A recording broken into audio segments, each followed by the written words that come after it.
All right, so welcome to the Business of Allied Health series on my CliniScribe YouTube channel. I get to speak to many practice owners every day, and one of my favorites is Ben Herde. So he runs Grand Slam Physio. Just as a disclaimer, he's a customer of CliniScribe, which is good. So yeah, welcome, Ben. Thanks for your time.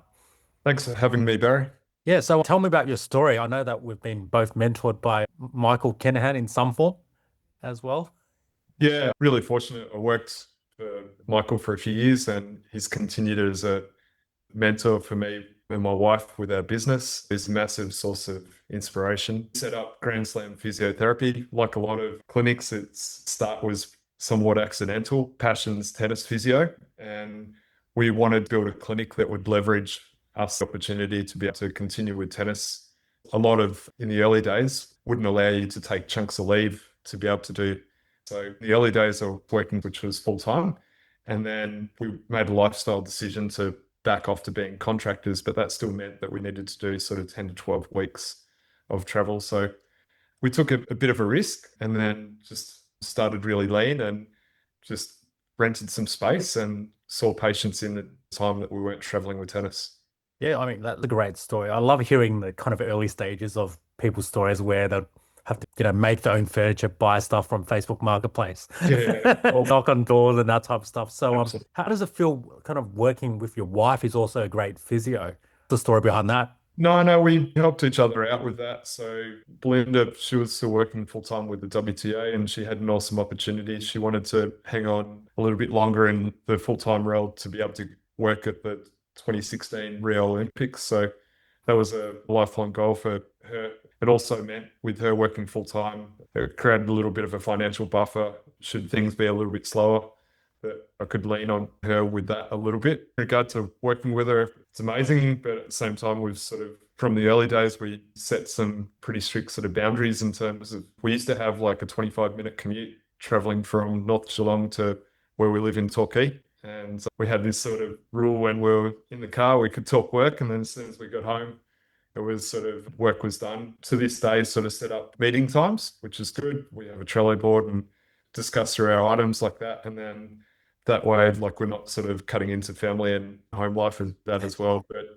no, it's good when you share a vision and a dream with your wife and you can sort of problem solve those sorts of things and have like a shared sort of vision of how you want it to go. Nice. So the lesson there is setting clear boundaries between personal and business, really, isn't it? Yeah, I Yeah, think yeah. so. It's not always possible, but where you can, absolutely. Awesome. And so you have an interesting clinic. So I think you're one of the only ones in Victoria, at least I've seen, that sort of at least it feels on the surface to specialize in tennis in some form. How did you Uh, go about doing that and succeeding in that? we obviously see any private practice client, but yeah, we leverage on our name of Grand Slam Physio and our experiences, type of patients that we want to see, organic in terms of reputation, but also we seek out all of the coaches and provide sponsorship to local academies and those sorts of things as well. It ends up being that we can leverage our expertise, but at the same time, because we see enough patients with that, it gives us volume to be able to do that. Awesome. And did you guys actually start? Did you start part-time? Did you hire a place permanently Well, part-time? yeah, we started with very cheap rent, which was fortunate. We were on the mezzanine floor of an indoor tennis center. Oh, So it meant that we could afford the risk by having such small rent with that. And it was just an open space. And then we plastered in a couple of treatment rooms. And then we had like a draw curtain area with that as well. And the open area was combined gym and waiting area. It's very different from Torquay Clinic now, where we've got a purpose-built highway frontage facility and we've got sub-tenanted rooms downstairs. It was very much a seed idea and a lean startup, and then it's just generally progressed from there. yeah, I love it. Where the clinics you guys have these days are like really polished and fancy, but where you started was always a humble beginning. What was probably your earliest challenge in the beginning to do this properly? Yeah, we love where we live in the Geelong and Torquay region, but I think part of the beauty of this type of area is people really lean on word of mouth, which is good. And at the start was very challenging as well. You'd come across people and they'd say, "Oh no, I've got my physio," and it'd be very ingrained in the community with that. The first part was just breaking the mold and just finding where your first patients would be. I can remember just trying to canvass those first few patients by literally getting in the car and driving around the community and just spreading what you're about. Yeah, that's quite interesting because I had a kind of Google search around your area and there's lots of physios Yeah, in this. it So, is a great place to live lifestyle wise yeah, for the population. Yes, there are a lot of physios. There's not a physio school down this way, but a lot of people move down to live in this area. I see. Nice. And I guess what helped your practice grow the most early on? Yeah, I think it was something that really hung on to from Michael was that clinical excellence will always drive commercial success. So we really backed ourselves with what we had to offer, but also we stood true to that as well. We were boutique in that we always tried to offer a little bit more to our patients and to our referrers. And then, yeah, were very fortunate that we're able to reach out to Michael from the early days where we initially just met up for coffee to then making it a formal arrangement with ongoing mentorship. So anytime that we tried to do a little bit more of a reach out a little bit further, we'd use him as a sounding board. Nice. And I know he's quite big on referral management, referral marketing. I think that's what he calls it back then, 20 years ago.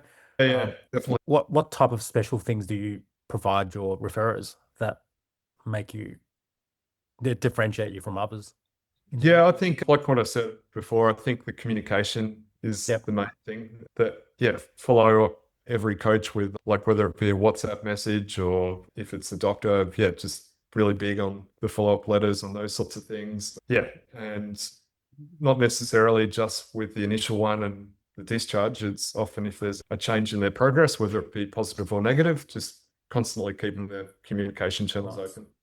That's really interesting. It's just the very basic things that people probably don't do. Yeah, Yeah. absolutely. And Yeah. yeah, that's where CliniScribe's definitely made it a little bit easier because just the automation No. means that sometimes like some of your staff that mightn't be as easy for them to do, like they can now do it at a click of a button. So we're fortunate with that. Awesome. So what's one key metric you measure in your business if there was only one? Yeah, it was interesting. I was talking to Belinda about this when you forwarded through the questions. I think fundamentally it is still profit. Sometimes comes across as an ugly connotation where we feel like we're more of a people business rather than a numbers business, but it just enables us to know which handles we can pull in terms of leverage. So if we're going well, we can market more, or whether we can hire new staff, or whether we can spend more in terms of a clinic upgrade. So yeah, I think ultimately in business, you've still got to have profit, whatever you're doing. Yeah, that's one of those kind of understated things in healthcare. It's Yeah. almost toxic or evil. Yeah. But a lot of these clinics I'm seeing much larger than yours might not even make as much. Does make sense. So it's Yeah. quite variable in that. Yeah. You've got to keep sight of what you're on about. So Yeah. yeah, I think the numbers definitely make sense. Awesome. Last question. What one lesson, maybe unscripted, unpopular lesson that you've Yeah. learned running an allied health practice that everyone should know if they're starting out or trying to be successful? I think it's like all the things we just spoke about before. It's always a people first service industry. We really go above and beyond with our patients and also our staff. So you've really got to deliver on both of those fronts. Every time if you lose a staff member, it's costly. So we really try and provide an environment where it feels stimulating, learning, a good place to be. And then we try and foster that onto our patients as well. So I think people first is fundamental. Awesome. And just finally, did you want to do like a elevator pitch of Grand Slam Physio? I guess our tagline is we're leaders in sports physiotherapy. We're innovative and we're there for you. It was something we promoted early on, and I feel like we're still trying to plug that. So Still trying to plug that too. yeah. Nice. Awesome. Good Thanks for your tagline. time. Thanks for sharing that, Ben. Thank you. Thanks. No worries.